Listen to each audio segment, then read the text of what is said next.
She found that email very odd. She didn't reply. Good afternoon. Good afternoon, faculty, council colleagues, members of the UHD administration, faculty assembly, and guests. It is my pleasure to welcome you to this, our second faculty council meeting. The agenda for today's meeting was sent to all faculty council members last week and was published on the faculty council website as well last Tuesday as mandated by Texas state law. If any of our constituents have questions about the faculty council agenda, it will always be published the Tuesday before on the faculty council website. And everything's very well labeled and whatnot. So anybody that has any questions about the faculty council agenda, I encourage you all to direct your constituency to that site. For those watching our live broadcast, that agenda is currently being projected on a screen here in the meeting and is visible in the council on the council website. That said, following our last meeting, we received a number of inquiries regarding the visibility of the screen here in the room. We wish to make the best use possible of the live camera in the meeting room to make as much of the meeting as visible as possible. And so we'll refer those watching online to what is being projected and where it may be found at the same time online. I want to take a moment of personal privilege. Please make a point, and to all of my colleagues here, please make a point to share information learned in our monthly meeting with our constituencies, be that program, discipline, department, or college. That type of information includes monthly meeting dates, process updates, upcoming procedures, committee actions, council actions, etc. As an example, faculty assembly questions about meeting times, agenda, etc. I receive a number of them, the executive committee receives a number of them, but I would encourage us all to be points of information and communication for that purpose. Following this, I know this is our second meeting, I would like to invite all council members to mention by name into the microphones your name and either the department, discipline, or college that you represent. Dr. Henson. I'm Dr. Billy Henson. I'm with the Department of Criminal Justice in the College of Public Service. Emre Yılmaz, I'm also from Computer Science and Engineering Technology, College of Science and Technology. Judith Harris, Department of Criminal Justice, and CBS. Mitsue Nakamura, Department of Mathematics and Statistics. Catherine Shoemaker, Department of Mathematics and Statistics. Jarvis Thomas, Maryland Davis College of Business. Cheryl Dowie, Maryland Davis College of Business. Jin Xinhu, Department of Accounting, College of Business. Chris Zhang from the College of Business Management Department. Abdul Nasser Hussain, Department of Urban Education, CPS. Sarah Albrecht, Department of Urban Education and CPS. Jose Alvarez, History, Humanities, and Languages. Ryan Pepper, Department of Mathematics and Statistics. Katrina Rufino, Department of Psychology. Kenya Johnson, Department of Criminal Justice and Social Work, and CPS. John Roundtree, Department of Arts and Communication and College of Humanities and Social Sciences. Arpita Shroff, Accounting Department, College of Business. Paul Mandel, the Department of History, Humanities, and Languages in the College of Humanities and Social Sciences. Maria Benavides, Department of Natural Sciences, College of Sciences and Technology. I'm Gabriela Bowden, Natural Sciences in College of Science and Technology. I'm Ashley Petz, Department of English in the College of Humanities and Social Sciences. Luke Fidel, Department of Arts and Communications, CHSS. Nell Sullivan, Department of English, CHSS. I'm helping General Business, Marketing, and Supply Chain in College Business. Thank you all and welcome this afternoon. Our second item of business is the approval of the minutes that were sent out last week. I would open the floor. Are there any additions, subtractions, or edits that anybody would look at? Dr. Albrecht. Yes, I was marked absent on the last minutes and was present at the meeting. She was marked absent on the last minutes. I'll correct that. Thank you. Any other? Dr. Rufino. It has my first name as Catherine. And I have you here as present in the notes from last meeting. I will correct that. Dr. Correct the minutes, right?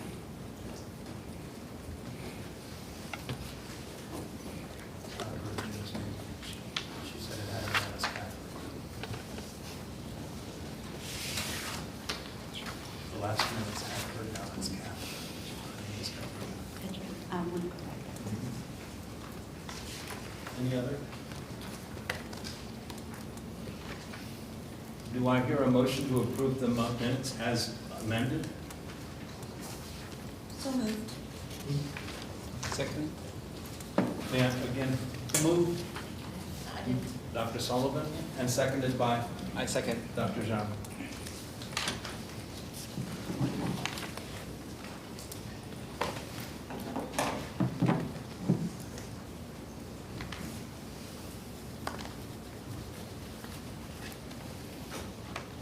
All those in favor signify by saying aye. Aye. All those opposed? Abstentions? One abstention, Dr. Pepper.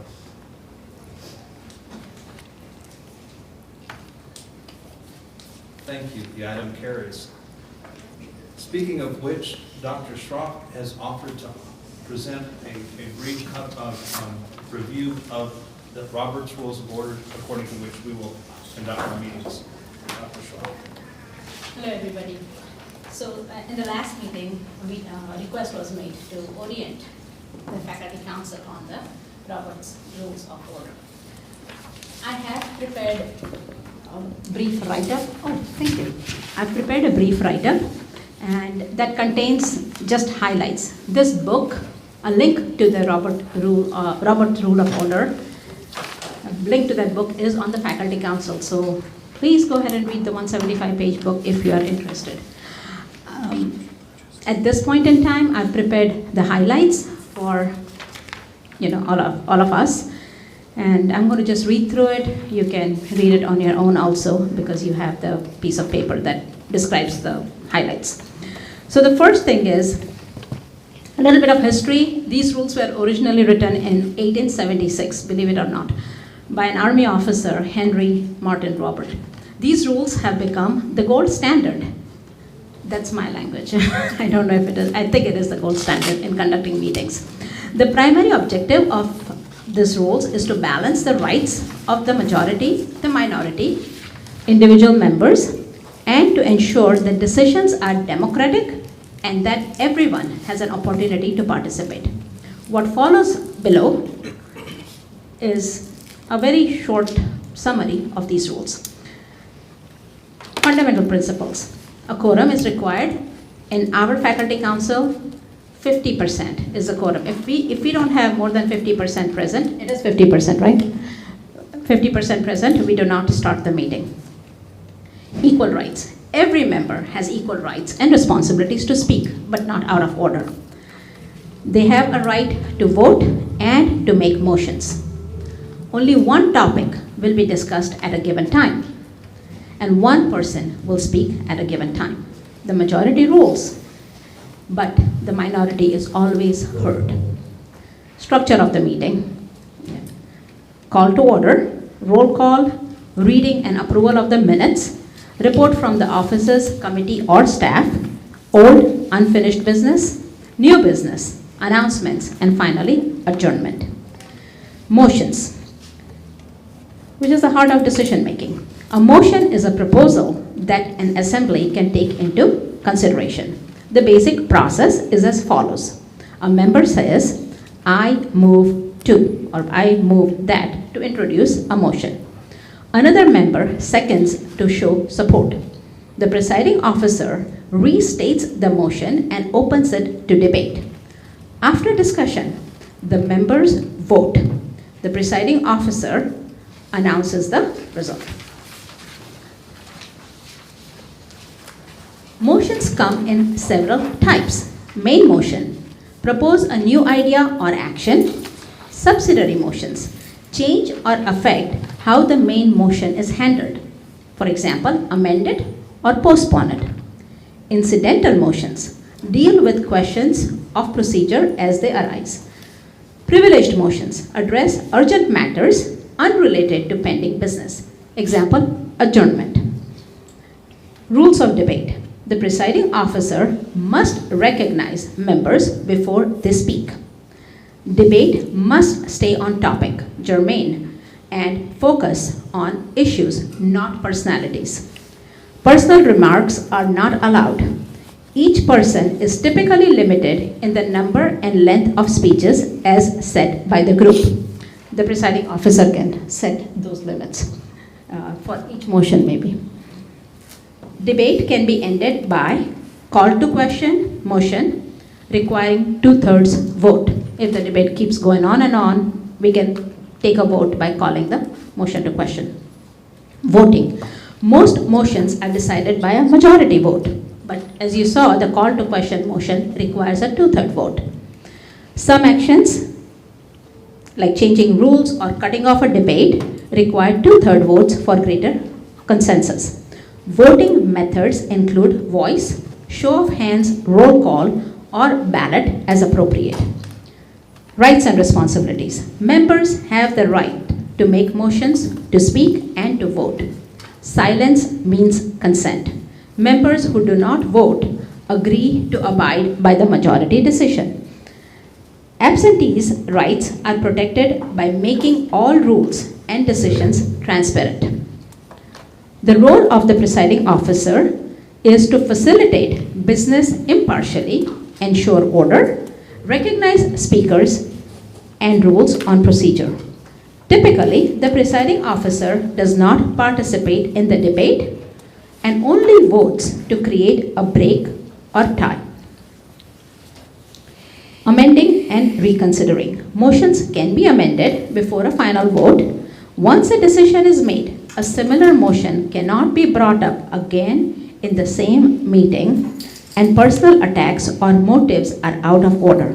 Motions to consider, reconsider, or rescind previous decisions have special rules, and that is a 2/3 and all that stuff, So that is all I have. If you have any questions, I would point you to the book because I don't have the answers, I guess.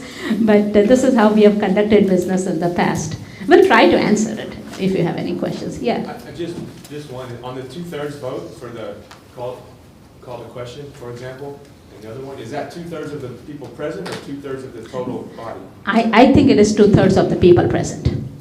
Yeah, because quorum has to be present and 2/3 of the people present. That is what I think. If it is different, then I will send out an email. But this is my understanding at the present time. You have a different understanding? No, I have a different question. Okay. Dr. Roundtree, John Roundtree. So, thank you for this, by the way. I appreciate it. I know it's a long book, and so you may not have the answer to this. But do our bylaws or does Robert's Rules say anything about how items get on the Senate agenda?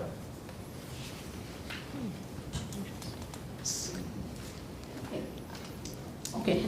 So in the past, what we have done is we prepare the agenda based on the information or the questions received from faculty at large. They write to us and then we talk about it in the executive session and we put it on the agenda. Now, if it is not on the agenda, we have space at the end of the meeting where anybody can come and ask a question and, it can turn into a motion. And I believe we have done this in the, at some point in time we have done this. I've been on the Senate for a very long time, but there have been motions that have been brought without being on the agenda when we say any other items. So does that answer your question? Yes. Dr. Roundtree? Okay. I passed. I have just one quick question, clarification. Under voting, when a vote is called, will you call a vote for abstention? Because you also warned silence means consent. And sometimes people aren't prepared aren't knowledgeable enough on something to vote, it doesn't mean that they're less. They're consenting. Okay. Okay, point well taken. Okay, we'll make sure that that's what we do. Thank you, Dr. Sullivan. Thank you, everybody.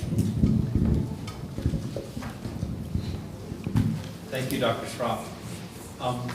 One of the, by way of follow-up, the executive committee, which is Dr. Schroff, Dr. Benavides, Dr. Harris, and Mr. Fidel, and myself, we meet 2 weeks prior to our monthly meetings. If you, as council members or the faculty assembly members, have any issue that you would like to see on a subsequent agenda, please feel free to email it to us or to say something to us. Again, I can't underline enough the importance of this being a communicative body. And so there is nothing that cannot come to this body that cannot be considered for a potential agenda item. I will tell you that our first meeting prior to this meeting, that was a subsequent or substantial part of the conversation.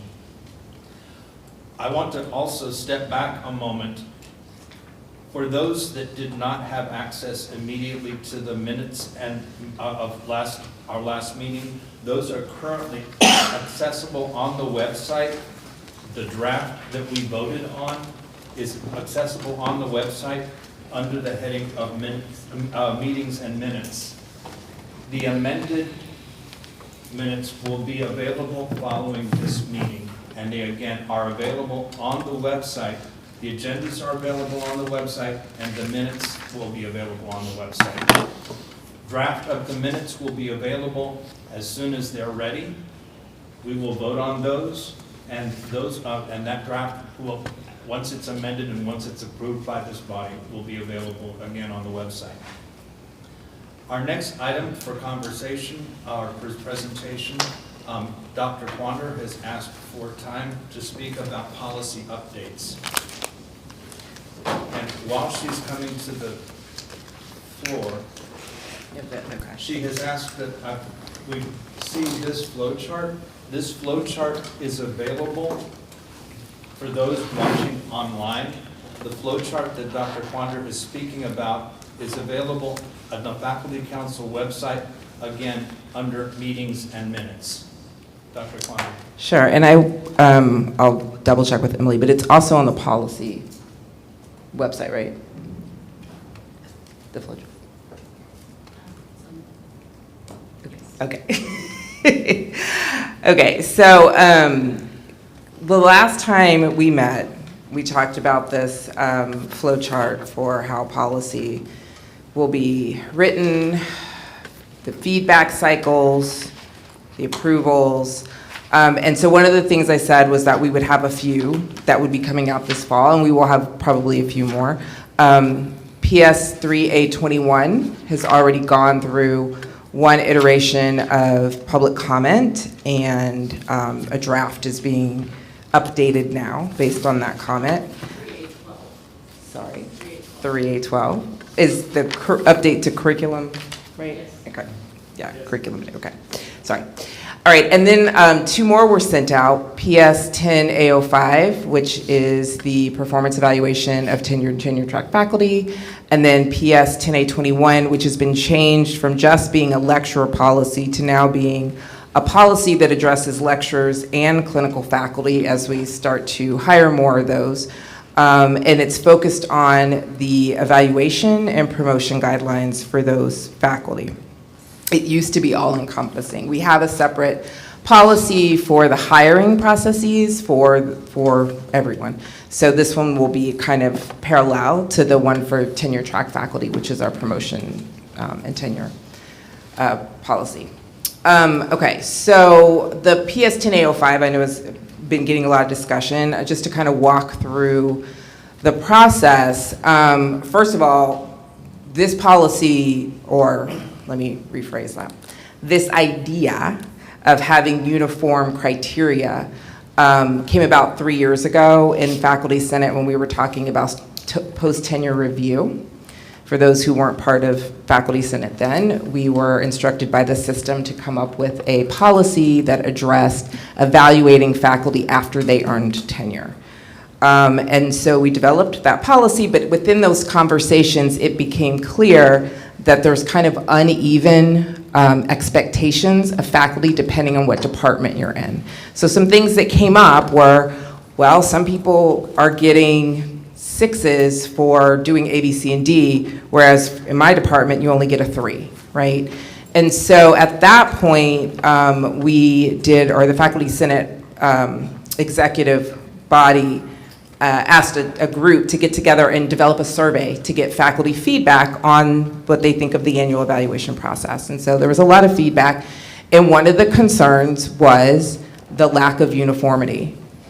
Okay, so then that next year, a group of faculty and myself got together to look, and I think it should have been, ideally, it was a representation from each department. I don't know if that actually happened in the end.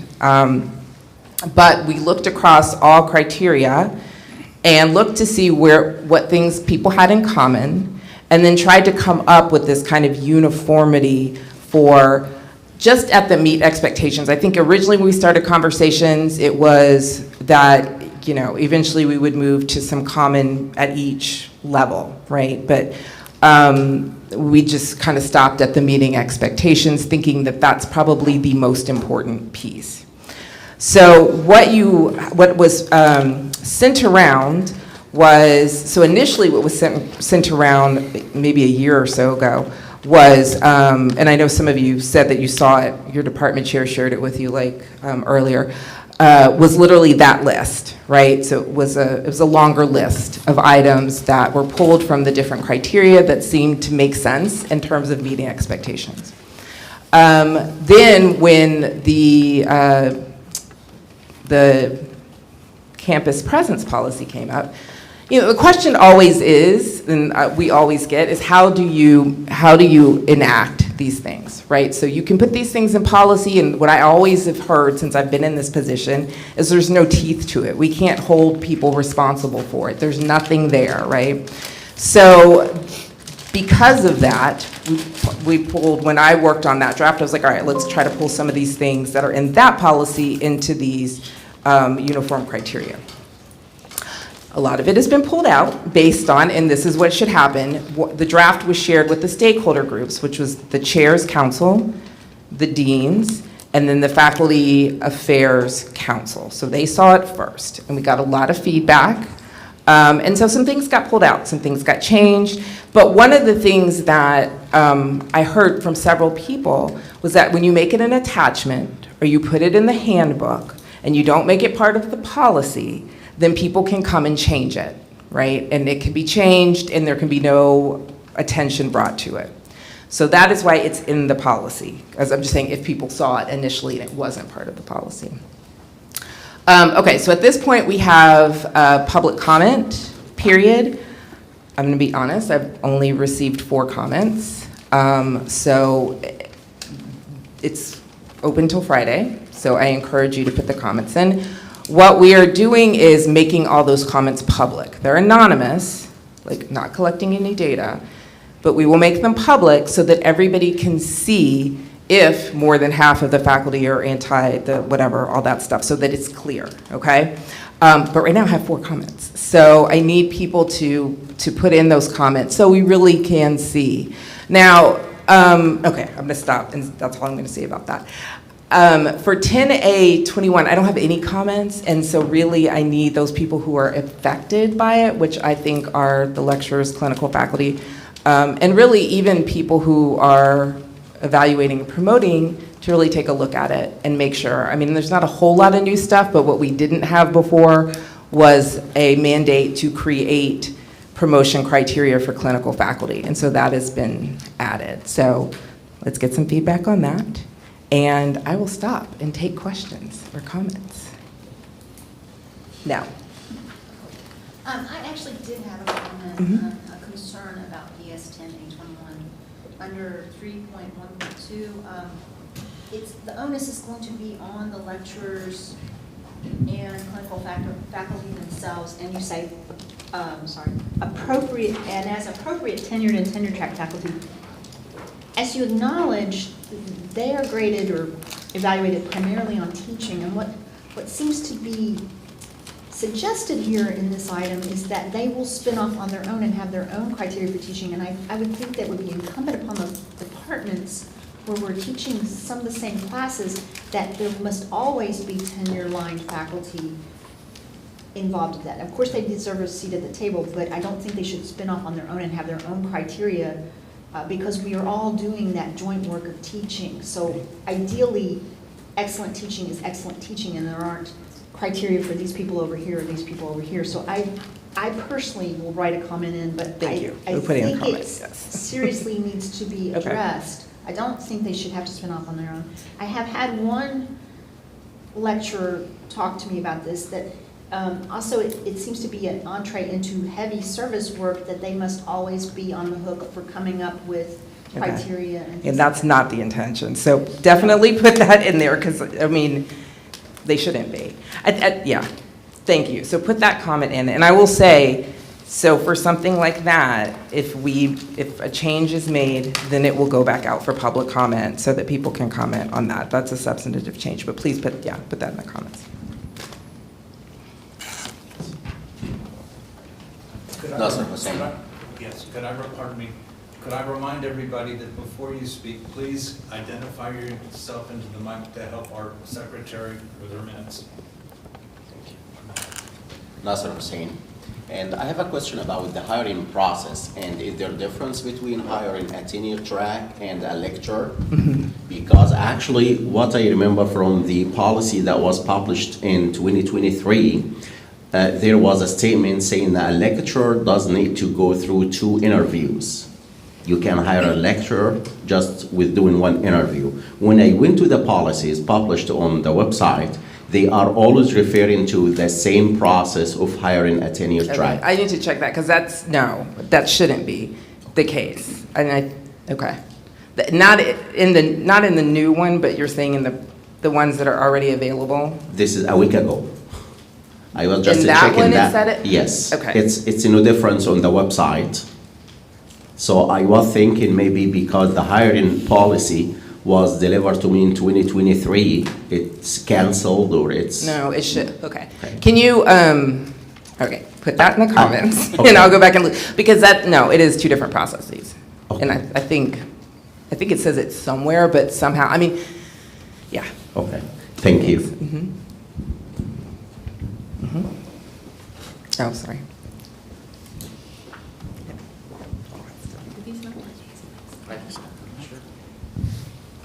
Hi, John Roundtree.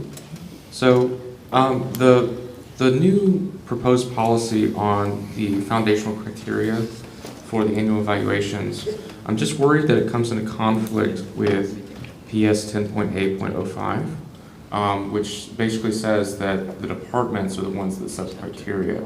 Can you speak to the potential conflict between those 2 policies? Yeah, I think that's fine. So, and maybe the wording needs to be changed. The idea is that, because, in looking at a lot of department criteria, it's a points added system, and I think that's great. I mean, I have seen some where it's a deducting, right, but it's kind of a points added system. The problem is when you have a situation where someone is not meeting basic criteria in teaching, yet and still they've created new courses or done these other things that would push them into, based on the criteria, a 4 or 5 or a 6, right? And so I've had department chairs tell me, well, it's not in policy, our department criteria says they should get a 5 and a 6. And so what this is meant to say is, that's all fine and good, but if you're not doing the basic things that you need to be an instructor at UHD on behalf of our students, it doesn't matter. You don't meet the expectations. And that was missing, that avenue for department chairs, for deans, for other faculty who I've had come to me and say, I don't see why this person is getting a 6 and I'm getting a 4 because I didn't do this and this person never shows up to office hours, right? Like, I get that frustration. And so, and that was some of the frustration that came across a few years ago, where it's like, okay, we have 2 different jobs here, depending on what department we're in. And we do. I think academic freedom absolutely covers research, which is why we did have some things about research and service, but we backed off of that. But your basic responsibility to your students should be non-negotiable. And most of those things there are from other policies. And the attempt is to close the loop on those other policies. Because the other question, like I said, we always get is, yeah, it's in that policy, but what's the consequence if they don't do it? What's the consequence if they don't, whatever? There needs to be some consequence. So I agree, and maybe the statement about departments create their own criteria with respect to, or it has to include this bare minimum. Because I had one department ask me, is this all that they need to do to meet the minimum criteria?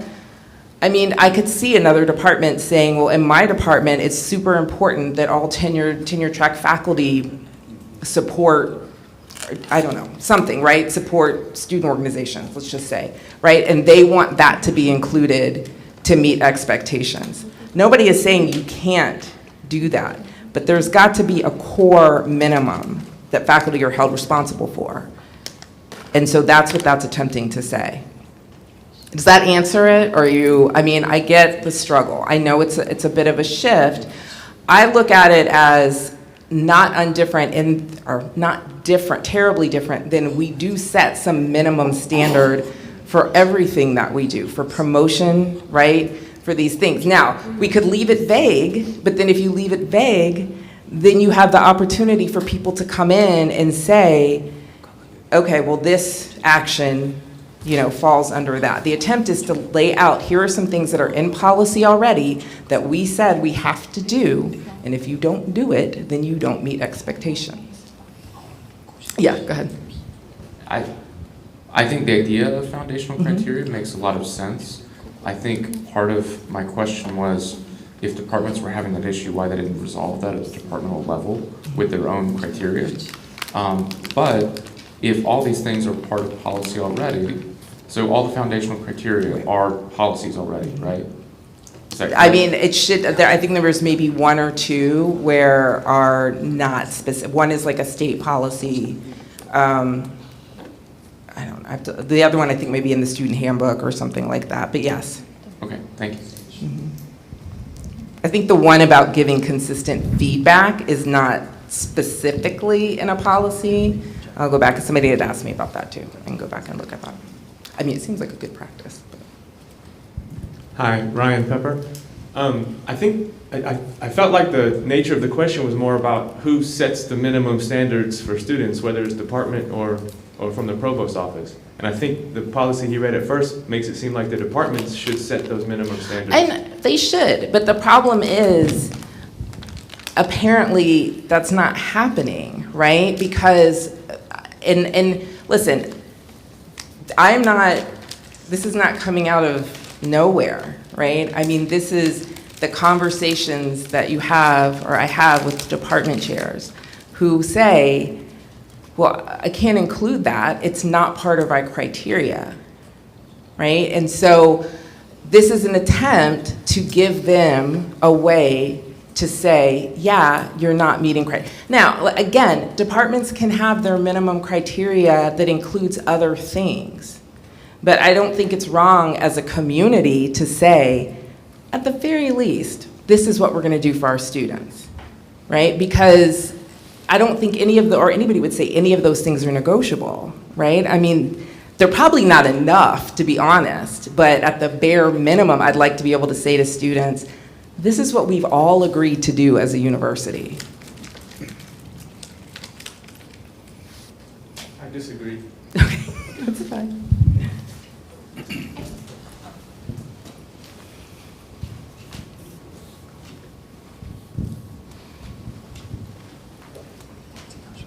Hi, Elle Sullivan again. I do have some concerns, and I did have one person reach out to me about just this very thing, that you might be creating a Procrustean bed with these minimum requirements. And my example is going to be myself, because I'm a bit of a narcissist.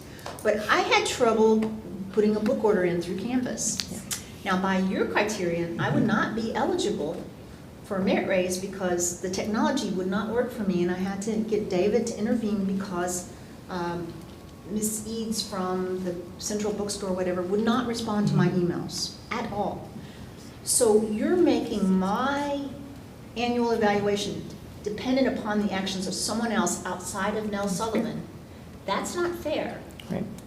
And I would like for something in this policy to address the fact that there could be circumstances beyond the faculty member's control, that the faculty member will not be held accountable for someone else's incompetence or a technological failure.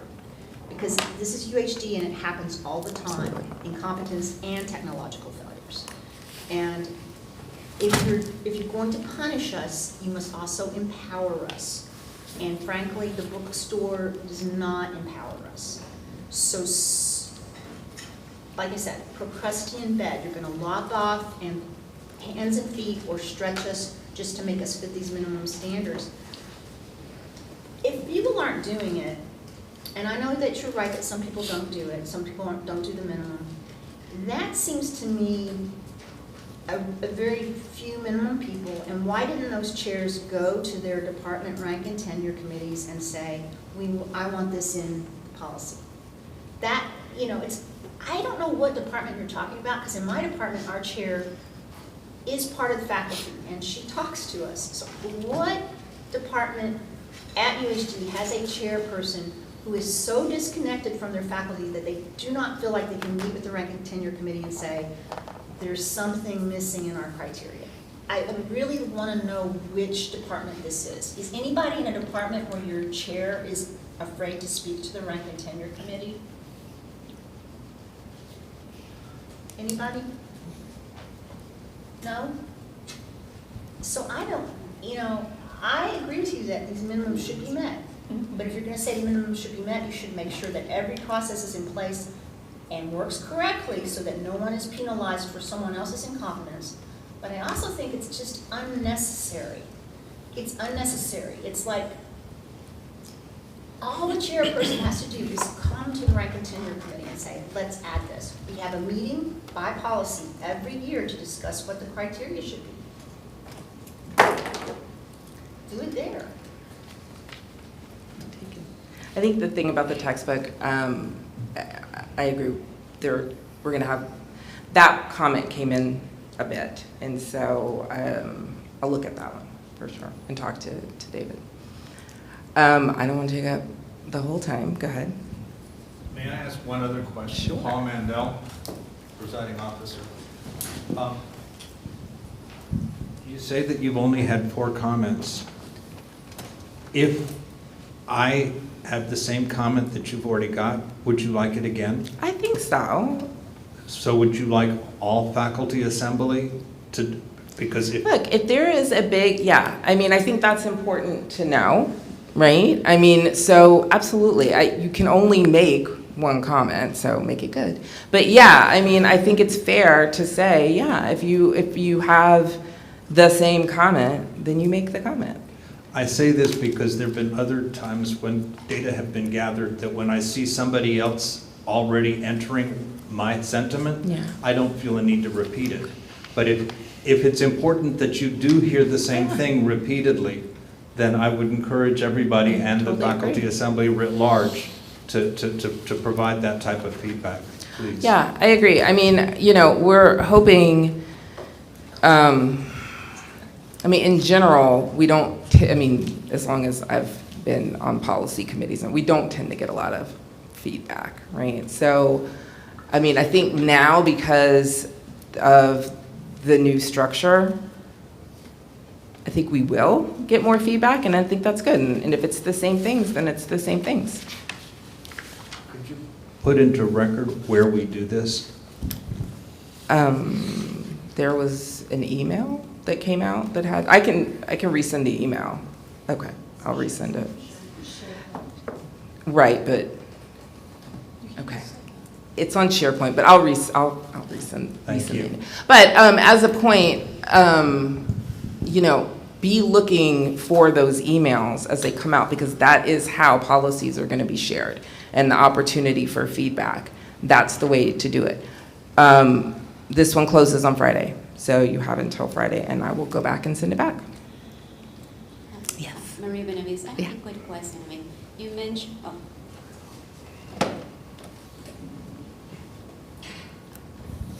Maria Benavides, I have just a quick question. You mentioned that the input is provided anonymously, right? Yes. But I believe when you go to the link, it says that it's going to keep track of your email address. So it's not really. I think we changed that. And that might be prevented some people from maybe providing feedback. I think that was changed. Okay. Now, it won't let you submit, I mean, it's keeping track and it's not gonna let you submit more than one. But We'll make sure that the forms are created anonymously. I believe the 3A12 form, which was the first one that we did, was not anonymous. But the faculty surveys that we created, those forms were, but we'll double check. But we're learning new things every time we put out a policy for comment. So we'll make sure that the form is created in an anonymous way, so that we don't see the names. And the comments will only be published after the period is over. So yeah. The repeated comments will be helpful. You won't necessarily be able to see what other people have commented when you are submitting your comments. Okay, well, thank you. We've got time for one more. Quick suggestion. Is it possible to link to the faculty council homepage, the connection to the SharePoint, so that if people lost the email, when they're going to look at the website, at the minutes or whatnot, they can see the link there and just make it one portal? I think that's possible. Thank you for that suggestion. We'll definitely do that. Thank you. We have time for one more comment. Dr. Hussain?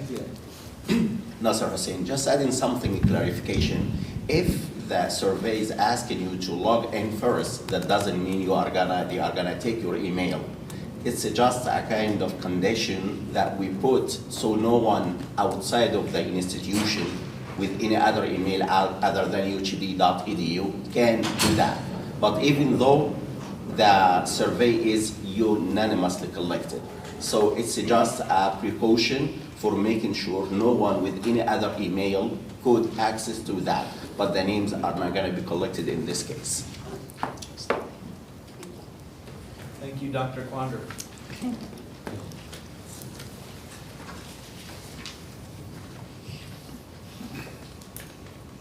Returning to our agenda, and speaking of policy, and sitting as I and Dr. Benavides do on the Policy Advisory Committee, this past meeting, Mr. Purdy did a presentation for us about a new software that's being used to review policy. And I thought this was important enough to this body and the faculty assembly writ large that I took the liberty to invite Kristen to come do a presentation for us about DocTrack. Well, thanks, Dr. Mundell, and nice to see so many familiar faces and some new faces as well. Thank you for the invitation to speak with each of you. And if I may, I'd like to slide in a couple of other policy details alongside DocTrack. So those of you that I've seen on policy committees or Academic Affairs Council over the past few years, you know that policy review has been a gradually evolving process at UHD. So I took the helm about 2.5 years ago, and we came into I came into a deluge of data documents that were half digitized, half not. So it's sort of over the past 2.5 years been a very transformative shift that's been kind of collected or made up of a collection of a lot of small changes. So I want to just kind of report on those to you today and then get to where it all culminates, which is DocTrack, a platform that we have onboarded to facilitate this process. So first, those of you who have been members of Academic Affairs Council in the past, you're going to be familiar with the Policy Review Dashboard. The Policy Review Dashboard is almost in its kind of final stage, ready to be shared. with our internal employees, so that means faculty, staff, student employees. We've gone through an alpha version, a beta version, and now like a beta 2 version, and we have this linked up with DocTrack, so you will have access to the most live data that the policy team has access to as well. So that's kind of one step that we're taking to increase the transparency of the policy review process. You'll be able to use this in tandem with the policy SharePoint, the policy and compliance SharePoint page that was mentioned earlier, which I'll mention again later, to kind of stay abreast of everything that's happening with policy review at UHD. So in addition to that, we're introducing DocTrack, and I don't know who has the computer up, but if it would be helpful, I can kind of show you what the tool looks like. If not, I can also share that in email to Dr. Benavides and Dr. Mandel, so we can give you kind of a first glance at what DocTrack looks like. But essentially, this is a document management platform where all policies can be entered, then subsequently revised and retired should they need to be, all via one unified place.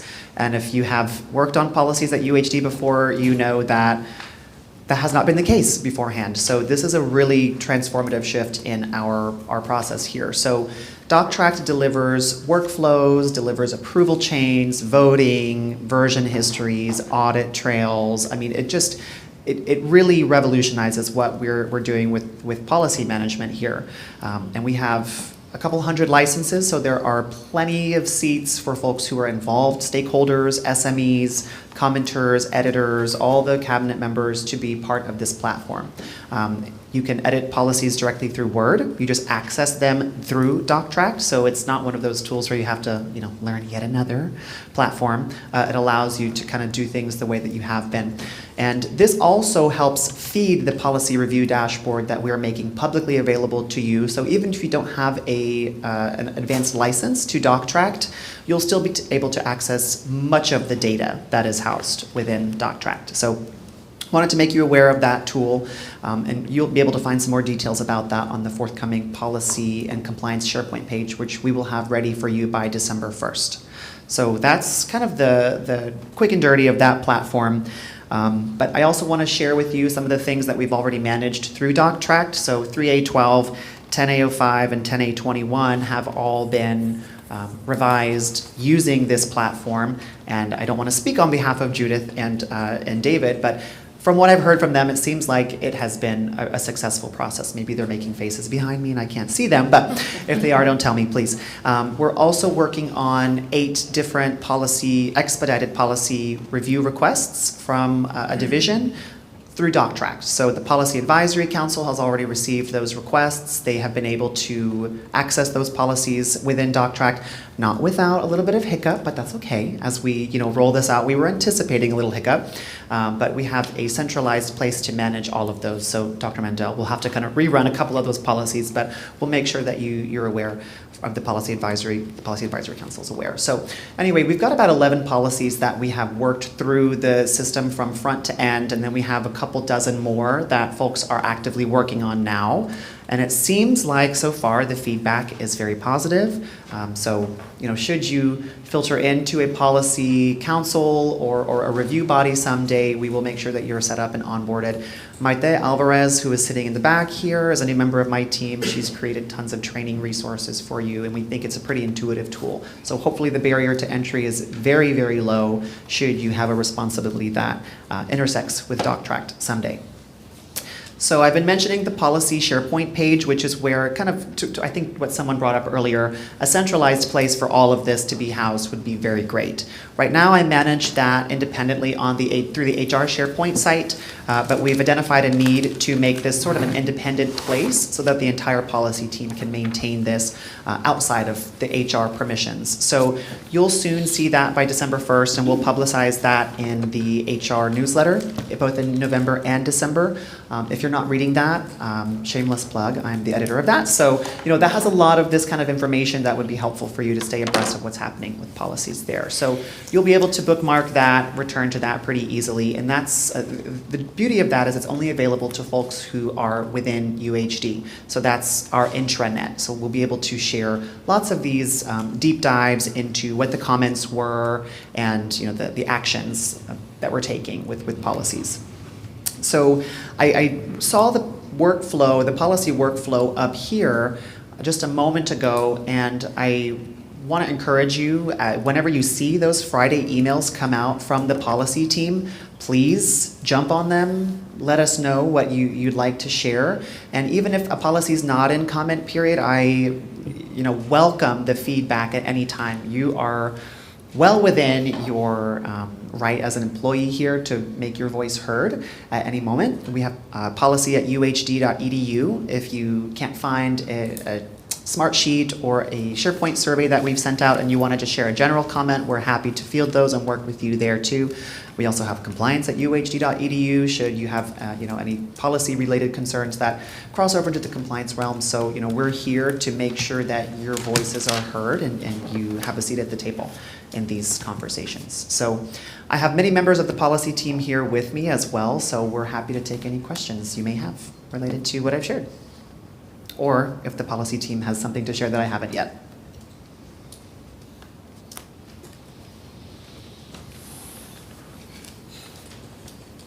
Thank you so much. Thank you, Dr. Your time and your explanation. Prior to our meeting, I sent out a request to all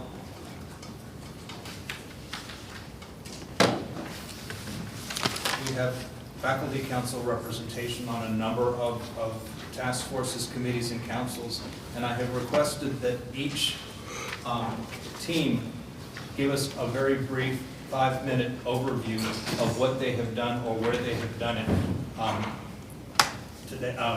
just to keep the council up to date with what's going on at the university writ large. And the first, could we hear somebody from the 2025 Faculty Handbook Task Force? Do you have comments? Sure, I'll speak to that, I guess. So I'm only again, please mention your name to help out our secretary first. Thank you. Hi, Ryan Pepper. So we've had a few emails, kind of got started late, but I'm about halfway through it. Some suggestions. I think Maria's made some suggestions, and I've seen some other suggestions come on the email. And Judith sent out a couple questions, but I think we need a little bit more time.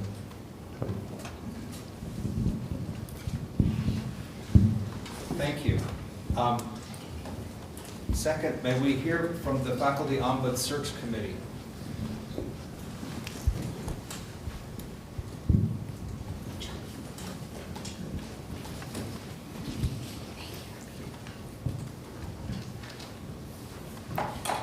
This is Ashley Petz. I am speaking on behalf, excuse me, of that committee. So we met on October 28th, and you can see all of the committee members are listed up there.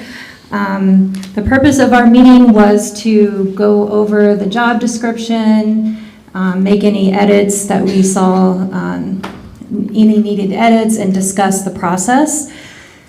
So we did finalize the job description, and I do want to give you some timeline highlights of when you'll receive this information, and then finally talk about how important this position is and how important it is that we receive feedback from other faculty members when the candidates are available.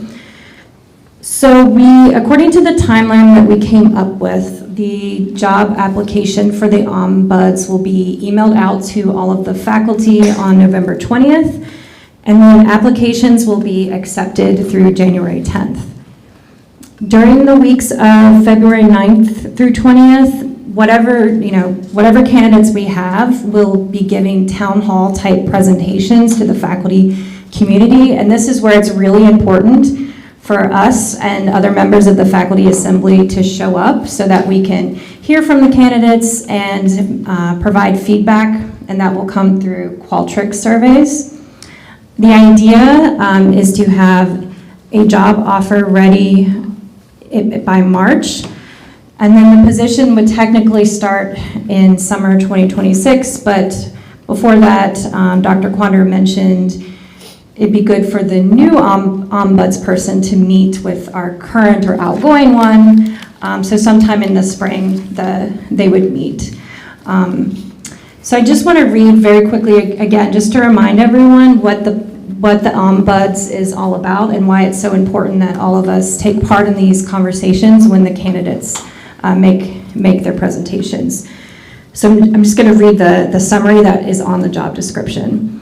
The Faculty Ombuds is a member of the University of Houston Downtown Faculty Assembly who serves as a resource to faculty who have questions about faculty academic rights, responsibilities, and the working environment. Available for consultation, the Faculty Ombuds acts as a neutral agent in disputes between faculty and/or administrators to informally find resolutions to conflict.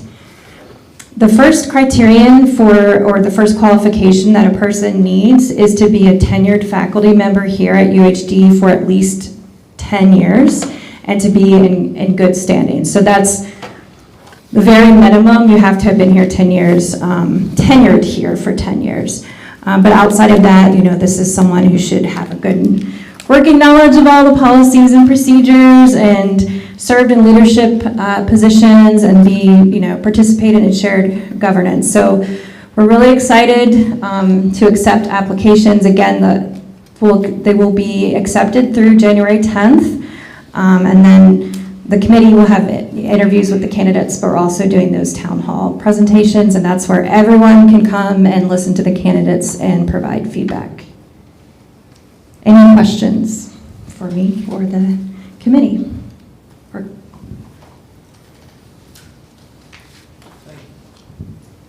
I just want to add one thing. I understand that because we discussed quite a lot about this position. Our committee really hope that you can spread out this information to our faculty members. This is a very, very important position. We highly encourage all the faculties to apply because this is important, and also this is part of the way we can make the contribution.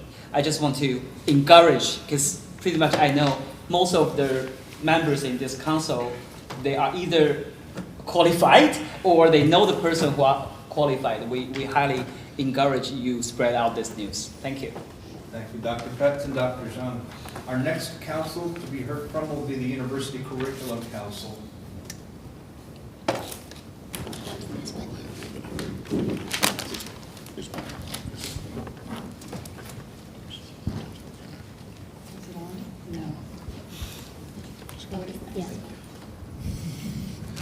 Billy Henson, representing the University Curriculum Council.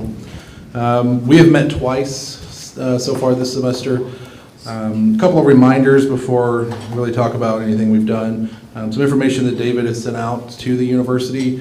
If any department wants to have changes made for the 26-27 catalog, those proposals need to make their way to the University Curriculum Council by December 1st. Also, starting with the winter mini-term coming up, all faculty are expected to start using simple syllabus as the primary form that's integrated into Canvas. But the main thing we've been focusing on so far are proposals coming from the College of Business. They're currently revamping their MBA and BBA programs, and so I think we have 70 plus proposals for courses and program changes and things. And so that's mainly been our focus. We've had a few others from other colleges, but that's the majority of it. Thank you, Dr. Henson. Next up, the Faculty Affairs Council. I think that's me. Okay. Yeah, I think it's working. So we have met twice since our last faculty council meeting. Our primary focus has really kind of been establishing our priorities for the year. Primarily, we've got the Faculty Awards, the Tenure Academy, and the Faculty Development Award. There's also been some work towards figuring out a workload policy, how to best support lecturers and associate professors, as well as how to kind of help support the CTLE in that work. As far as those different priority goes, our kind of general status is the Faculty Awards has a committee. There are 3 members from the Faculty Affairs Councils. There's previous award winners, a member from the Research and Innovation Council, and department chairs will nominate members to kind of fill the non-represented departments. As far as the Faculty Development Awards are happening, the reviewers from last year, primarily, give or take, a few exceptions will be doing their reviews this year. I believe that is happening now, soon. It's happening soon. In the spring, we're going to consider suggestions to kind of update the process and the template and the rubric on that. The Tenure Academy is working, it's happening. Lecturer support and associate professor support and the workload policy don't have anything yet. To quote Dr. Pepper, we need a little more time on that one. We're going to be convening those either later this semester or in the spring. As far as the CTLE goes, we actually had a really productive discussion in our subgroup about that with talking about working with them to help really clarify the different programs that they offer, how difficult each one of those are, how those should fold into our different like teaching evaluations, what's a big program, what's a little program, what's something that should be weighted more heavily than the others, and kind of just clarify the paper trail and the documentation and what that looks like for our evaluations and for our R&T as well. We had a lot of discussion in our last meeting as well about those two policies that were discussed earlier. The feedback that was given kind of really, I think, kind of changed the shape of it a little bit. And so that was kind of nice to see that happening. Just a lot of conversation about compliance expectations, where this policy goes, what that looks like. And I think that's it. Did I cover all of our points? Okay, awesome, thanks. Any questions for me or the Faculty Affairs Council? Thank you, Dr. Shoemaker. Next up is the Research and Innovation Council. That would be Dr. Rufino.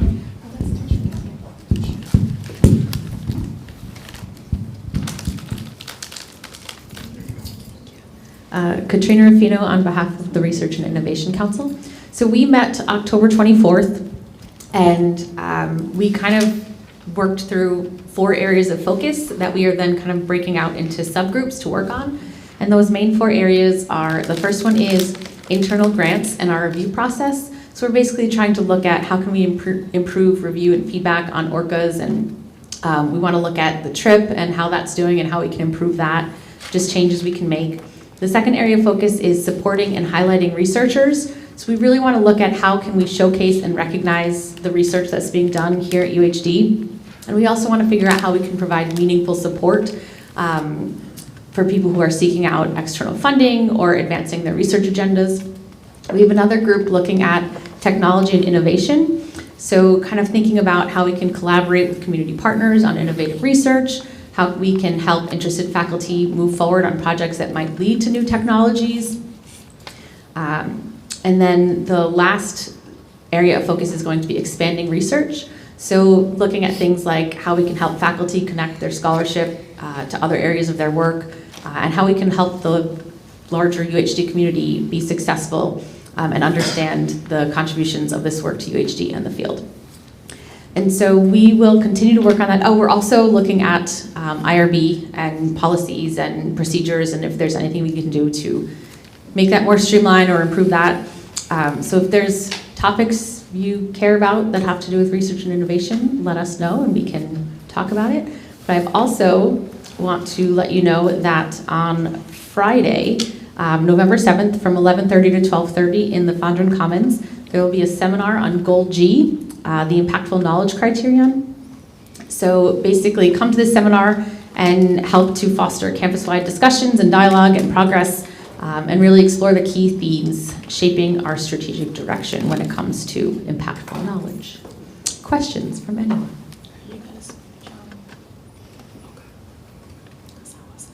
Okay. Thank you, Dr. Rufino. You're welcome. Next up, we have the Policy Advisory Council. Please. John Roundtree, CHSS. So the Policy Advisory Council had its first meeting, not last Friday, but the Friday before. And at that meeting, Provost Bordelon gave us kind of an overview of the Policy Advisory Council, its purpose. My understanding is that its purpose is flexible to give some advice and feedback on different policies, but that its primary responsibility is to facilitate the expedited policy review. Basically, when we have policies that they don't need major changes, there might be minor housekeeping things, there might be links that are broken, there might be people's titles have changed, so that goes through an expedited review. So the committee has got a great breakdown of doc track by Christian. We asked a lot of questions about that, and then we started reviewing 8 different policies that have applied for expedited review. The changes are honestly so minor, I don't want to drag everyone through them here, but the council has gone through and has been using DocTrack to make comments on kind of this minor changes and make sure we review all the changes to make sure they're not substantive, but also that we catch any other minor things. Did you have anything to add? Thank you, Dr. Roundtree. And finally, I would call on the Academic Affairs Council. However, we haven't met yet. We will be meeting Friday morning, and so we will have something to share at our next meeting. Under new business, we now move to, I open the floor to any of council members. Is there anything that would be like to be brought before the council? Any individual members have anything that they would like to offer? Questions, comments, concerns?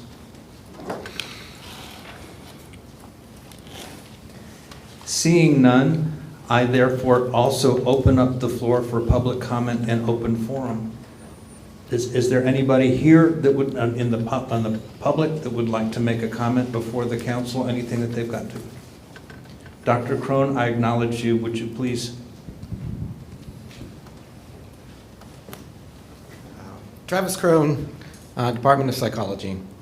Apparently I'm one of the 4 people who has put comments. I have comments about the SharePoint site. It's one single line and asked to review a long policy. So, and I also was one of the people who was involved with the task force that Dr. Quander talked about, coming up with some of these foundational criteria.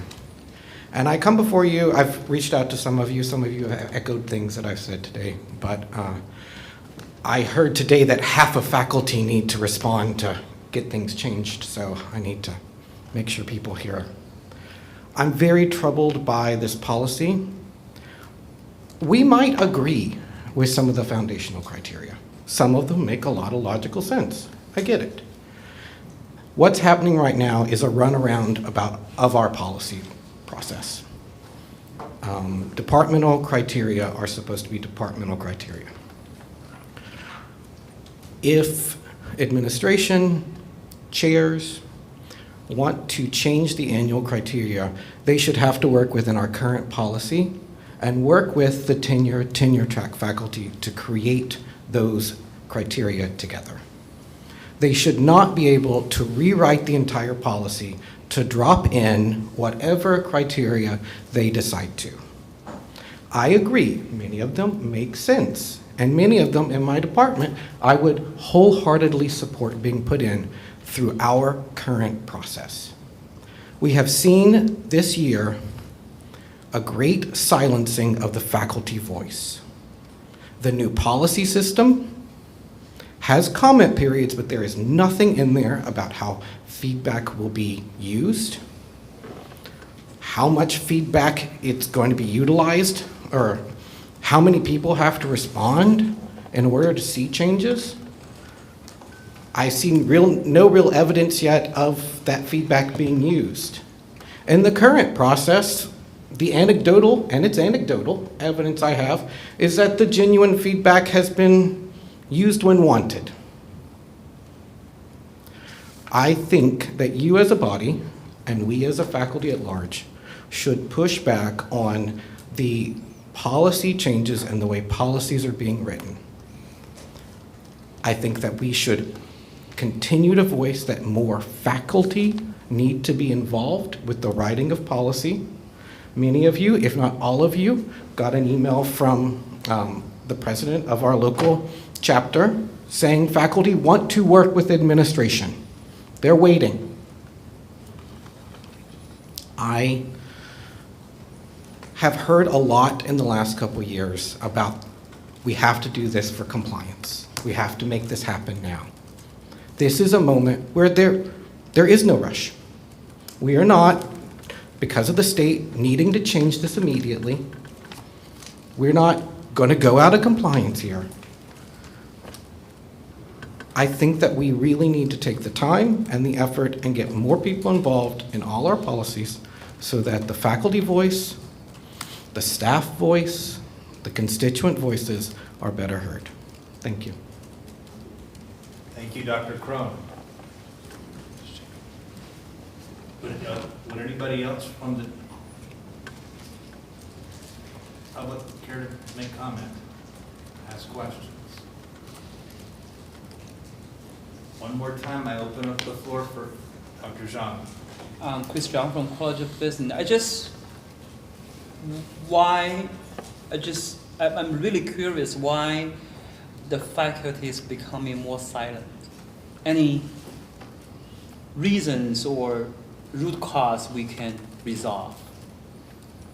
I'm just curious. I'm new to the faculty council. I don't know. I don't know.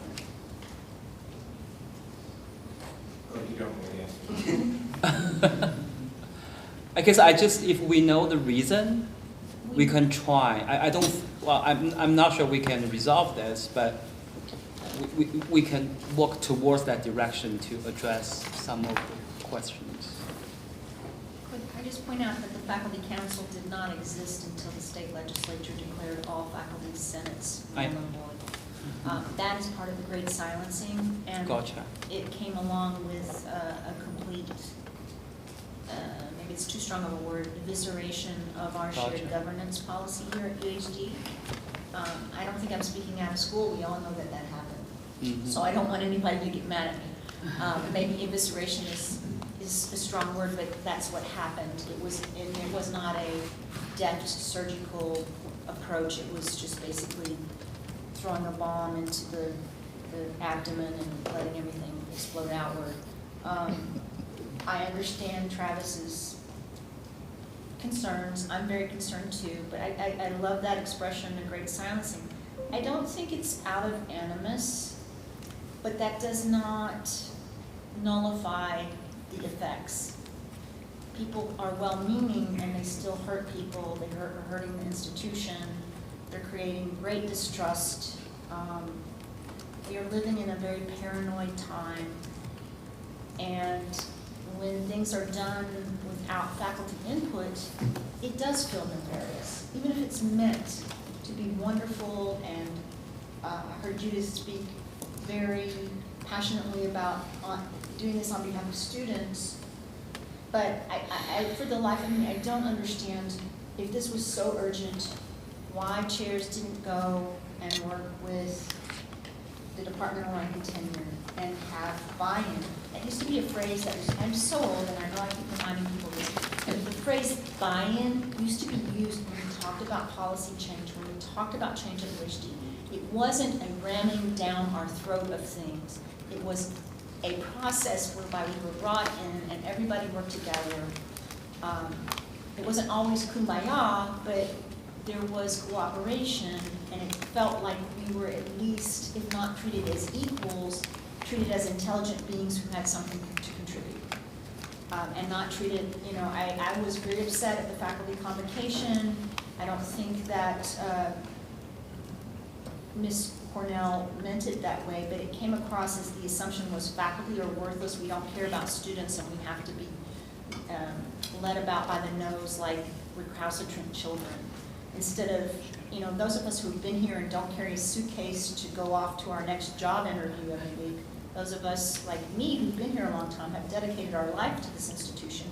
And it's in fact, I'm sorry I'm getting emotional, but it is very insulting to be told by the system council that we don't have students' best interest at heart. Being told that by somebody who makes a boat ton of money when we don't get raises every year, it is so painful. I've stayed here and I've worked for this school, and even if it is kindly meant, it is an insult to be left out of the shared governance process when we have dedicated our lives to this institution and to our students, and to be told that we're not taking the students into account.